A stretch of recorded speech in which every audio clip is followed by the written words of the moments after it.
கேன்சரோட ரொம்ப நல்ல கேள்வி. பிரஸ்ட் கேன்சர் வந்து எதனால் வருது அப்படிங்கிறது நம்ம கண்டிப்பாக தெரிஞ்சுக்கணும். ஏன்னா பிரஸ்ட் கேன்சர் தான் வந்து இப்போ கிளாஸில் ஃபஸ்ட் ரேங்க் வாங்குற மாதிரி அவங்க தான் ஃபஸ்ட்டு மோஸ்ட் காமன் கேன்சர். எந்த வரைக்கும்னா இப்போ இந்த இன்டர்வியூக்கு ஒரு 5 நிமிஷம் ஆயிருக்குமா நம்ம ஆரம்பிச்சு இந்த 5 நிமிஷத்தில் ஒரு 2 பேருக்கு வந்திருக்கும். எவ்ரி 5 minutes ஒரு ஃபீமேல் வந்து இந்த உலகத்தில் ஏதாவது ஒரு முறையில் வந்து பிரஸ்ட் கேன்சர்னால பாதிக்கப்படுறாங்க. அந்த அளவுக்கு it is more common. So அப்போ அது எதனால் வருதுங்கிறது வந்து கண்டிப்பாக நம்ம எல்லோரும் தெரிஞ்சுக்க வேண்டிய ஒரு விஷயம் தான். ஸோ பிரஸ்ட் கேன்சர் அப்படின்னு பார்த்தோன்னா ஃபஸ்ட்டு நம்ம ஏற்கனவே டிஸ்கஸ் பண்ண மாதிரி ஒபிசிட்டி. ஏன்னா இப்போ நிறைய பேர் எக்ஸசைஸ் பண்ணுறதில்ல, ஓவர் வெயிட்டாக இருக்காங்க. ஸோ ஒபிசிட்டி வந்து one of the risk factor. Obesity ஏன் வருது அப்படின்னு பார்த்தோன்னா 2 விஷயங்கள். நான் வந்து என்னென்ன ரிஸ்க் ஃபேக்டர்ஸ் சொல்லணும், நம்ம கையில் இருக்க ரிஸ்க் ஃபேக்டர்ஸை பார்க்கலாம். நம்ம கையிலே இல்லாத ஜெனட்டிக் பற்றி நம்ம பேசி பிரயோஜனம் இல்லை. ஸோ அட்லீஸ்ட் நம்ம கையில் இருக்கக்கூடிய ரிஸ்க் ஃபேக்டர்ஸ் சரியா. ஸோ நிறைய கொழுப்புத்தன்மை இருக்கக்கூடிய ஃபுட் ஐட்டம்ஸு கண்டிப்பாக நம்ம வந்து இந்த ஃபேட் ஐட்டம்ஸ் வந்து நிறையா இப்போ இருக்கிற ஆர்டர் பண்ணி லேட் நைட் சாப்பிட்றது, ஃபாஸ்ட் ஃபுட் ஐட்டம்ஸு அவுட் சைடில் ஆர்டர் பண்ணி சாப்பிட்றது, இது வந்து இப்போ ரொம்ப காமன் கல்ச்சராக இருக்குது, ரொம்ப ஸ்டைலான ஒரு விஷயமா இருக்குது. கண்டிப்பாக லேடிஸ் இந்த இன்டர்வியூ பார்க்குற ஒரு லேடிஸும் வந்து கண்டிப்பாக அதை வந்து யோசிக்கணும். இது நமக்கு தேவை தானே. நம்ம காசை கொடுத்து நம்ம வந்து நமக்கே என்ன பண்ணுறோம், we are damaging our self. So maximum முடியலனா கூட ரச சாதம் வச்சு வீட்டில் சாப்பிடணும். என்றைக்காவது ஒரு நாள் you can balance it. Monthly twice you can have a family, வெளியிலே போய் இது பண்ணலாம். ஸோ அந்த மாதிரி இருக்கலாமே ஒழிய டே டு டே பேஸில் இல்லை வீக்லி பேசிஸில் ரொம்ப எக்ஸ்ட்ரா சீஸ் எல்லாம் போட்டு பீஸா சாப்பிட்றது அந்த மாதிரியெல்லாம் இப்போ ரொம்ப காமனாக இருக்குது.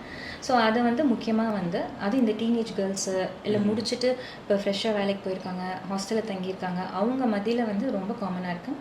டு த எக்ஸ்டென்ட் இந்த பாஸ்ட் 6 monthsலாம் நம்ம ஹாஸ்பிட்டலில் பார்த்தீங்கன்னா அந்த 25 to 30 yearsல வந்து பார்த்தீங்கன்னா ஒரு 4லேருந்து 6 பேர் வரைக்கும் அந்த ஏஜ் குரூப்பில், இதில் ஒருத்தவங்க முக்கியமாக ப்ரெக்னெண்ட்டாக வேறு இருந்தாங்க அந்த டைமில்.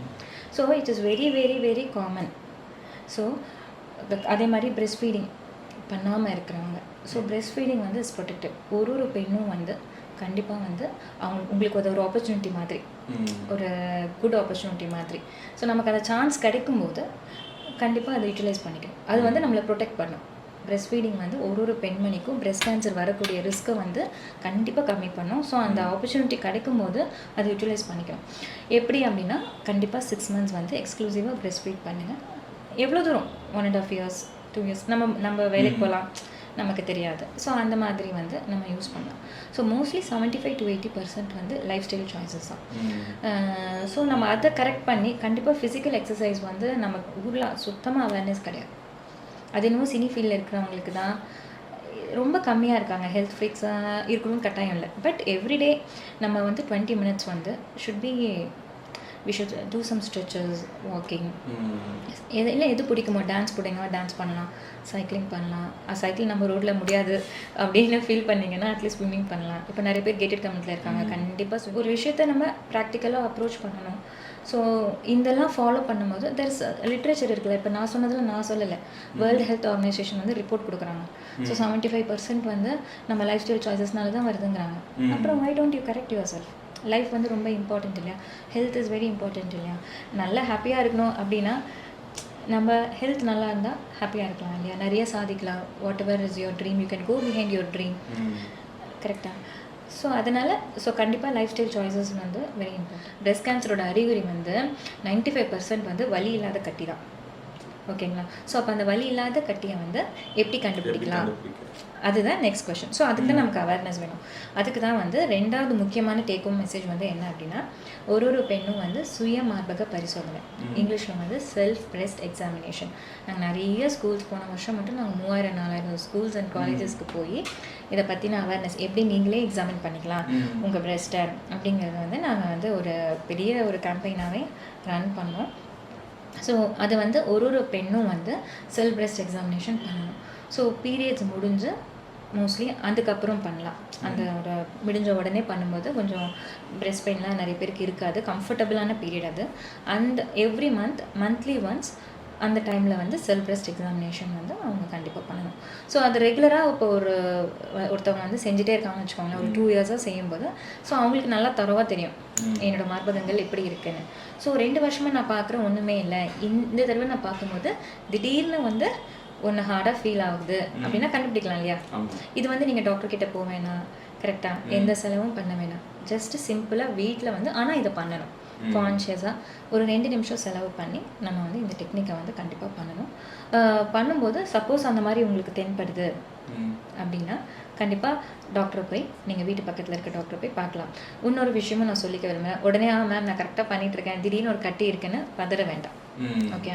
ஸோ மோஸ்ட்லி இந்த கட்டி வந்து 80 to 90% ஹார்மோனல் சேஞ்சஸ்னால, இப்போ நிறைய ஃபாஸ்ட் ஃபுட் டயட், நிறைய ஃபேட் டயட், எக்ஸசைஸ் பண்ணுறதுல உட்காந்து நெட்ஃப்ளிக்ஸில் பார்த்துக்கிட்டே இருக்காங்க. ஸோ அந்த மாதிரி லைஃப் ஸ்டைலில் வந்து பினைன்னா சாதாரணமான ஹார்மோனல் சேஞ்சஸ்னால வரக்கூடிய பிரெஸ்ட் லம்ப்ஸ், அவங்கள வந்து ஃபைப்ரோ அடினோமான்னு சொல்லுவோம், ஃபைப்ரோ அடினோசிஸ் மெடிக்கலி. ஸோ இந்த மாதிரி கட்டிகளாக கூட இருக்கலாம் 90%. 10% பட் கேன்சர் மாதிரி டேஞ்சரான கட்டியாகவும் நமக்கு இருக்கலாம், அது உங்களுக்கு தெரியாது. ஸோ இஃப் யூ ஃபீல் எல்லாம் உடனே போயிட்டு பதறாமல் டாக்டர் கிட்ட போயிட்டு அது என்னதுன்னு ஒரு விஷயத்த நம்ம ப்ராக்டிக்கலாக எக்ஸாமின் பண்ணிங்கன்னா டாக்டர் அடுத்து என்ன பண்ணணும் அவங்களும் எக்ஸாமின் பண்ணிவிட்டு சொல்லுவாங்க. ஸோ ரொம்ப யங் ஏஜ் அப்படின்னா less than 30 years 35 இயர்ஸ்னால் பிரெஸ்ட் அல்ட்ராசவுண்டு கிளினிக்கலாகவும் பார்ப்பாங்க. பார்த்துட்டு பிரெஸ்ட் அல்ட்ராசவுண்டு தேவைப்பட்டால் சொல்லுவாங்க. 35 இயர்ஸ் மேலே 40 இயர்ஸ் மேலே அப்படின்னா மேமோகிராம் அது வந்து நம்ம பண்ணலாம்.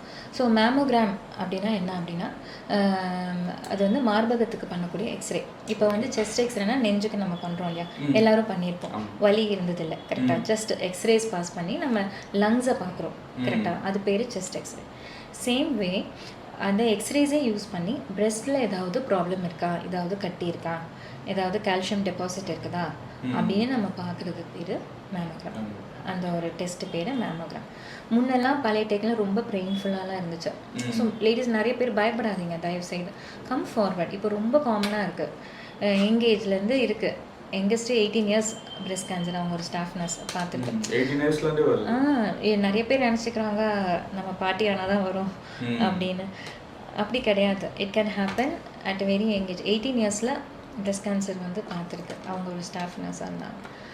ஸோ அதனால சீக்கிரம் கண்டுபிடிக்க முடிஞ்சது. அவங்கள she was a medical staff நர்ஸ்னால கொஞ்சம் நாங்கள் ஏர்லி ஸ்டேஜில் பிக்கப் பண்ணி ட்ரீட்மெண்ட் பண்ணி இப்போ அவங்க நல்லா இருக்காங்க. This happens 7-8 years back. 8 வருஷம் முன்னாடி ட்ரீட்மெண்ட் பண்ணி இப்போ அவங்க நல்லா இருக்காங்க, ஃபேமிலியாக இருக்காங்க. She has babies now. But நான் சொல்கிறேன், ஸோ அதை ஏர்லி ஸ்டேஜில் கண்டுபிடிக்கும் போது ட்ரீட்மெண்ட் ஆப்ஷன்ஸும் நிறையா இருக்குது, நிறைய ட்ரீட்மெண்ட் ஆப்ஷன்ஸ் இருக்குது. ட்ரீட்மெண்ட் டியூரேஷன் டைமும் கம்மி, ரிசல்ட்டும் ரொம்ப நல்லாயிருக்கும். ஸோ அதுக்கான எக்ஸ்பென்சஸும் கரெக்டாக இருக்கும். ஏன்னா ட்ரீட்மெண்ட் டியூரேஷன் இஸ் லெஸ். நம்ம அட்வான்ஸ்டு ஸ்டேஜில் ஸ்டேஜ் 4, 3ன்னு கண்டுபிடிக்கும் போது treatment time is long. So அதுக்கேற்ற ரிசல்ட் ப்ரோக்னோசிஸும் போயிடாக தான் இருக்கும். ஸோ த ஸ்டேஜ் வந்து எந்த ஸ்டேஜில் நம்ம அந்த புற்றுநோயை கண்டுபிடிக்கிறோங்கிறது வந்து is very very important. In fact எவ்வளோ நாள் அந்த நல்லா எல்லோரும் வந்தாலும் எல்லாம் நல்லா சரியாயிடுமா அப்படின்னு தான் கேட்பாங்க ஃபஸ்ட்டு பேஷண்ட். அதுக்கு வந்து it depends upon 2 things. Cancer எப்படி இருக்கும், ட்ரீட்மெண்ட் ரிசல்ட் எப்படி இருக்கும் அப்படின்னு தான் ஃபஸ்ட் எல்லா பேஷண்ட்டும் கேட்பாங்க. It is not something like you can buy from super market. சரிங்களா, 100 ரூபா கொடுத்தேன் ஆனால் அதுக்கு பதிலாக சுகர் பேக்கெட் ஒரு 1/2 kg வாங்கினேன். It is nothing like that. 1000 ரூபா கொடுத்தேன் கடையில் ஒரு சாரீ வாங்கினேன், அப்படி கிடையாது. It is not like that. Ma'am நான் 2 lakhs கொடுத்தேன், பிரெஸ்ட் கேன்சர்லேருந்து க்யூர் ஆகி நான் வெளியில் வந்தேன். C, it is not possible ப்ராக்டிக்கலாக. இது ஒரு ப்ராப்ளம். இது நம்ம எப்படி ப்ராக்டிக்கலாக ஒரு டீம் ஒர்க், டாக்டர்ஸ் அவங்க ரோல் பண்ணுவாங்க, உங்களுடைய ரோல் என்ன, சரியா, நீங்கள் என்ன மாதிரியான ஃபுட்டு போனது போச்சு, இனிமேல் நம்ம என்ன பண்ணணும், அந்த லைஃப் ஸ்டைல் பாதையை விட்டு நம்ம உங்கள் டாக்டர் உங்களுக்கு போடுவாங்க ஒரு கடை, அந்த கடையத்தை விட்டு இப்படி அப்படி திரும்பக்கூடாது, சரியா. பட் கண்டிப்பாக அது பீஸ்ஃபுல்லாக இருக்கும், ஹெல்த்தியாக இருக்கும், it will be to the next level, சரியா. ஸோ அது வந்து கண்டிப்பாக அந்த லைஃப் ஸ்டைல் சாய்ஸஸ் வந்து எல்லாரும் டீம் ஒர்க், ஃபேமிலியோட எமோஷனல் சப்போர்ட் வேணும், எல்லாமே கடவுளோட அனுகிரகமும் வேணும், எல்லாமே சேருவோம். கண்டிப்பாக அதுக்கான ரிசல்ட் வந்து நல்லாயிருக்கும். இப்போ வந்து நம்ம செல்ஃப் எக்ஸாமினேஷன் வீட்லேயே வந்துடும், நமக்கு இந்த மாதிரி இருக்குது. இப்போ நம்ம கேன்சர்னு கன்ஃபார்ம் ஆகிட்ட வரைக்கும் என்ன மாதிரி ட்ரீட்மெண்ட் கொடுப்பீங்க ஃபஸ்ட்டு வந்து கேன்சர்னு கன்ஃபார்ம் ட்ரீட்மெண்ட்டு முன்னாடி ஃபஸ்ட்டு கேன்சர்னு கன்ஃபார்ம் பண்ணணும் கரெக்டாக. நிறைய சமயம் கட்டி வந்து சாதாரண ஹார்மோனாக இருக்கலாம், டிபியாக இருக்கலாம். மோஸ்ட் காமன் இந்தியாவில் வந்து பார்த்திங்கன்னா டிபி வந்து ரொம்ப காமனான ஒரு வியாதி. டிபி வந்து நிறைய பேர் நினச்சிட்டு இருக்காங்க லங்கில் தான் வரும்னு, கண்டிப்பாக கிடையாது. டிபி வந்து நெறிக்கட்டிகளில் வரலாம், எனி ஆர்கன்ஸில் வரலாம், சிறுகுடலில் வரலாம், முட்டியில் வரலாம், ஜாயிண்ட்டில் வரலாம், எங்கே வேணாலும் வரலாம். டிபிங்கிறது நம்ம ஊரில் அவ்வளோ காமனான ஒரு விஷயம். ஸோ அதனால் ஃபஸ்ட்டு வந்து பயாப்சின்னு சொல்லுவோம், ஃபஸ்ட்டு ஸ்டெப்பு. ஓகேங்களா. பயாப்சிங்கிறது என்ன அப்படின்னா, ஒரு போர்ஷன் சின்ன ஒரு ஊசி மாதிரி போட்டு, ட்ரூகட் நீடில் மாதிரி போட்டு, கொஞ்சம் செல்ஸ் மட்டும் எடுத்து மைக்ரோஸ்கோப்பில் வச்சு பார்க்குறது. பார்த்து முதல்ல அது புற்றுநோய் தன்மை உடையக்கூடிய கட்டியா அப்படின்னு ஃபஸ்ட்டு கன்ஃபார்ம் பண்ணும். நிறைய சமயம் வந்து டிபியாக இருக்கலாம். வேறு கேன்சர்லேயே 2-3 டைப் இருக்குது. எல்லாத்துக்குமே டிஃப்ரெண்ட். இப்போ கேன்சரில் பார்த்தீங்கன்னா கார்சினோமா கேன்சர் வரும்.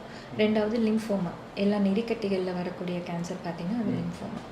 ஸோ அந்த மாதிரி மெலனோமா, இந்த மெலனோமாங்கிறது ஒரு டைப். இந்த மாதிரி மச்சத்தில் ஸ்கின்ல வரக்கூடிய இந்த மாதிரி இருக்கும். இப்போ நம்ம பிரெஸ்ட்னு எடுத்துக்கிட்டாலும் அதுலேயுமே 4 சப்டைப் இருக்குது ரிசப்டார்ஸ் வச்சு. ஸோ நம்ம அதை துல்லியமாக பார்த்து தான் ஒன்றுத்துக்கும் ஒரு ட்ரீட்மெண்ட்.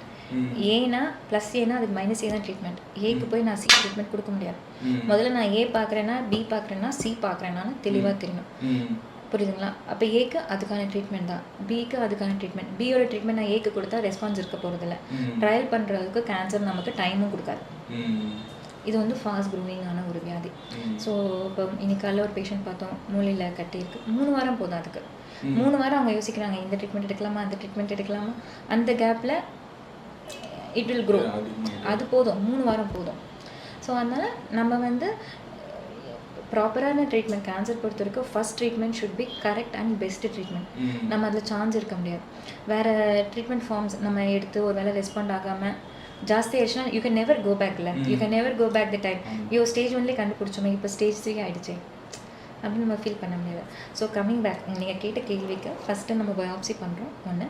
ரெண்டாவது, இப்போ பயாப்சி பண்ணி கேன்சர்னு கன்ஃபார்ம் ஆகிடுச்சுன்னா முதல்ல அப்புறம் வந்து எந்த ஸ்டேஜில் இருக்குது.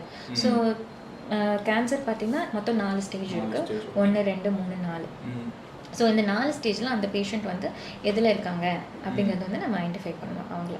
ஸோ மோஸ்ட்லி இப்போ பெட் சிடி ஸ்கேனுன்னு ஒரு டெஸ்ட் இருக்குது. அது எப்படின்னா தலையிலேருந்து கால் வரைக்கும் ஒரு 2 ஹவர்ஸில் ஃபுல்லாகவே ஸ்கேன் பண்ணிடலாம். ஸோ பண்ணிவிட்டு தட் வில் ஹெல்ப் அஸ். இப்போ பிரெஸ்ட்டில் மட்டும் இருக்கா, பிரெஸ்ட்லேருந்து அடுத்து அக்கிளுக்கு போயிடுச்சா, அங்கேருந்து மூளைக்கு, லிவருக்கு. ஸோ இப்போ தனித்தனியாக முன்னெல்லாம் பண்ணிகிட்ருப்பாங்க, தனியாக வயிற்றுக்கு தனியாக எங்கெங்கே இருக்குன்னு. ஸோ இப்போ அந்த ஒரு ஸ்கேன் பண்ணாலே போதும், நம்ம ஓரளவுக்கு அந்த ஸ்டேஜிங். ஸோ வித்தின் 3 days அது கேன்சர் தானா, அது என்ன ஸ்டேஜு அப்படிங்கிறது வந்து கம்ப்ளீட்டாக சொல்லி 4th day ட்ரீட்மெண்ட் ஸ்டார்ட் பண்ணிடணும். 3 daysல கண்டுபிடிச்சு அதாவது மோஸ்ட்லி ஒரு 60-70%. சிலது ட்ரிக்கியாக இருக்கலாம். அது சிலது பார்க்க கட்டி மாதிரி கேன்சர் மாதிரி இருக்கும், பயாப்சி பண்ணால் ப்ரூவ் ஆகாது, திருப்பி தேவைப்படலாம். ஸோ அது சிலதெல்லாம் சப்டைப் தெரிஞ்சால் தான் ட்ரீட்மெண்ட் பண்ண முடியும். ஸோ அந்த மாதிரி சிலது வேரியேஷன்ஸ் இருக்கும். பட் மெஜாரிட்டி ஒரு பயாப்சியும் ஒரு பெட் ஸ்கேனும் பண்ணோம் அப்படின்னா ஓரளவுக்கு எந்த ஸ்டேஜு, ஒரு தோராயமாக என்ன ட்ரீட்மெண்ட் ஆப்ஷன் இருக்கலாம் அப்படிங்கிறது வந்து நம்மளால் சொல்ல முடியும். ப்ரொவைடட் அவங்களுக்கு மற்ற பிளட் டெஸ்ட் அதெல்லாமே இதுலேயே பண்ணிவிட்டு அவங்க ஜென்ரல் கண்டிஷனும் நல்லா இருக்கா. ஏன்னா அவங்களுக்கு வேறு ஏற்கனவே சுகர் இருக்கலாம், அன்கண்ட்ரோல்டாக இருக்கலாம், வேறு ஏதாவது தைராய்டு இருக்கலாம், இந்த மாதிரி கிட்னி ப்ராப்ளம் இருக்கலாம், ஹார்ட்டுக்கு டேப்லெட் எடுத்துகிட்டு இருப்பாங்களா இருக்கும். ஸோ வேறு ஏதாவது கூட ஏதாவது இஷ்யூஸ் இருக்கா அப்படிங்கிறதையும் பார்த்து அதெல்லாம் பிளான் பண்ணி தான் ஒரு பேஷண்ட்டுக்கு வந்து நம்ம ட்ரீட்மெண்ட் ஆப்ஷன் வந்து கொடுக்க முடியும். ஸோ நீங்கள் முன்னாடி கேட்டிங்க இல்லையா, ஒரு இந்த கேள்விக்கு முன்னாடி கேட்டிங்க, ஒரு பேஷண்ட்டுக்கு எப்படி நல்லா ஆகுமா அப்படின்னு. ஸோ அதனால் நம்ம வந்து ப்ராப்பரான ட்ரீட்மெண்ட் கேன்சர் பொறுத்த வரைக்கும் first treatment should be correct and best treatment. நம்ம அதில் சான்ஸ் இருக்க முடியாது. வேறு ட்ரீட்மெண்ட் ஃபார்ம்ஸ் நம்ம எடுத்து ஒரு வேளை ரெஸ்பாண்ட் ஆகாமல் ஜாஸ்தி ஆயிடுச்சுன்னா you can never go back. இல்லை, you can never go back the time. Stage 1 கண்டுபிடிச்சோமே, இப்போ ஸ்டேஜ் 3 ஆகிடுச்சு அப்படின்னு நம்ம ஃபீல் பண்ண முடியாது. ஸோ கம்மிங் பேக், நீங்கள் கேட்ட கேள்விக்கு ஃபஸ்ட்டு நம்ம பயாப்சி பண்ணுறோம் ஒன்று. ரெண்டாவது, இப்போ பயாப்சி பண்ணி கேன்சர்னு கன்ஃபார்ம் ஆகிடுச்சுன்னா முதல்ல அப்புறம் வந்து எந்த ஸ்டேஜில் இருக்குது. ஸோ கேன்சர் பார்த்திங்கன்னா மொத்தம் 4 ஸ்டேஜ் இருக்குது. 1, 2, 3, 4.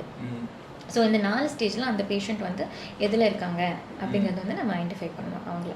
ஸோ மோஸ்ட்லி இப்போ பெட் சிடி ஸ்கேனுன்னு ஒரு டெஸ்ட் இருக்குது. அது எப்படின்னா தலையிலேருந்து கால் வரைக்கும் ஒரு 2 ஹவர்ஸில் ஃபுல்லாகவே ஸ்கேன் பண்ணிடலாம். ஸோ பண்ணிவிட்டு தட் வில் ஹெல்ப் அஸ். இப்போ பிரெஸ்ட்டில் மட்டும் இருக்கா, பிரெஸ்ட்லேருந்து அடுத்து அக்கிளுக்கு போயிடுச்சா, அங்கேருந்து மூளைக்கு, லிவருக்கு. ஸோ இப்போ தனித்தனியாக முன்னெல்லாம் பண்ணிகிட்ருப்பாங்க, தனியாக வயிற்றுக்கு தனியாக எங்கெங்கே இருக்குன்னு. ஸோ இப்போ அந்த ஒரு ஸ்கேன் பண்ணாலே போதும், நம்ம ஓரளவுக்கு அந்த ஸ்டேஜிங். ஸோ வித்தின் 3 days அது கேன்சர் தானா, அது என்ன ஸ்டேஜு அப்படிங்கிறது வந்து கம்ப்ளீட்டாக சொல்லி 4th day ட்ரீட்மெண்ட் ஸ்டார்ட் பண்ணிடணும். 3 daysல கண்டுபிடிச்சு அதாவது மோஸ்ட்லி ஒரு 60-70%. சிலது ட்ரிக்கியாக இருக்கலாம். அது சிலது பார்க்க கட்டி மாதிரி கேன்சர் மாதிரி இருக்கும், பயாப்சி பண்ணால் ப்ரூவ் ஆகாது, திருப்பி தேவைப்படலாம். ஸோ அது சிலதெல்லாம் சப்டைப் தெரிஞ்சால் தான் ட்ரீட்மெண்ட் பண்ண முடியும். ஸோ அந்த மாதிரி சிலது வேரியேஷன்ஸ் இருக்கும். பட் மெஜாரிட்டி ஒரு பயாப்சியும் ஒரு டிபி பெட் ஸ்கேனும் பண்ணோம் அப்படின்னா ஓரளவுக்கு எந்த ஸ்டேஜ் ஒரு தோராயமாக என்ன ட்ரீட்மெண்ட் ஆப்ஷன் இருக்கலாம் அப்படிங்கிறது வந்து நம்மளால் சொல்ல முடியும். ப்ரொவைடட் அவங்களுக்கு மற்ற பிளட் டெஸ்ட் அதெல்லாமே இதுலேயே பண்ணிவிட்டு அவங்க ஜென்ரல் கண்டிஷனும் நல்லா இருக்கா, ஏன்னா அவங்களுக்கு வேறு ஏற்கனவே சுகர் இருக்கலாம், அன்கண்ட்ரோல்டாக இருக்கலாம், வேறு ஏதாவது தைராய்டு இருக்கலாம், இந்த மாதிரி கிட்னி ப்ராப்ளம் இருக்கலாம், ஹார்ட்டுக்கு டேப்லெட் எடுத்துகிட்டு இருப்பாங்களா இருக்கும். ஸோ வேறு ஏதாவது கூட ஏதாவது இஷ்யூஸ் இருக்கா அப்படிங்கிறதையும் பார்த்து அதெல்லாம் பிளான் பண்ணி தான் ஒரு பேஷண்ட்டுக்கு வந்து நம்ம ட்ரீட்மெண்ட் ஆப்ஷன் வந்து கொடுக்க முடியும். ஸோ நீங்கள் முன்னாடி கேட்டிங்க இல்லையா, ஒரு இந்த கேள்விக்கு முன்னாடி கேட்டிங்க ஒரு பேஷண்ட்டுக்கு எப்படி நல்லா ஆகுமா அப்படின்னு. ஸோ அது வந்து again it comes back to biopsy. So பயாப்சியில் வந்து அந்த புற்றுநோய் வந்து எந்த அளவுக்கு வீரியமாக இருக்குன்னு ஓரளவுக்கு சொல்ல முடியும். ஸோ பெட் ஸ்கேனில் வந்து எந்த ஸ்டேஜில் இருக்குது, 1ல் இருக்கா, 2ல் இருக்கா, 4ல் இருக்கா அப்படின்னு நம்ம சொல்லலாம். ஸோ இந்த 2 டீட்டெயில்ஸ் வச்சுக்கிட்டு நம்மளால் சொல்ல முடியும் பேஷண்ட்டை நான் சொன்னல சரியாயிருமா அப்படின்னு இந்த கேள்விக்கு முன்னாடி டிஸ்கஸ் பண்ணோம் இல்லையா. ஸோ அதுக்கு வந்து முக்கியமாக இந்த பயாப்சி வச்சு, ஏன்னா பயாப்சி ஹை கிரேடுன்னு கொடுத்துருப்பாங்க, கிரேட் 3 அப்படின்னு, ரொம்ப வீரியமாக இருக்கும், சீக்கிரம் நான் மல்டிப்ளை பண்ணுவேன், நான் ரொம்ப கோவக்காரன் அந்த மாதிரி. ஸோ கிரேட் 1ங்கிறது வந்து ரொம்ப சமத்து குழந்த மாதிரி, நான் சொல்கிற ட்ரீட்மெண்ட் எல்லாம் கேட்டுக்குவேன், நீ உட்கார சொன்னால் நான் உட்காருவேன், நிற்க சொன்னால் நான் ரொம்ப சமத்து அந்த மாதிரி. Grade 1 low grade less aggressive tumours, சில பேர் அக்ரெசிவாக இருக்கலாம். அப்புறம் ஸ்டேஜ் ஆஃப் த டியூமர் 1, 2, 3, 4.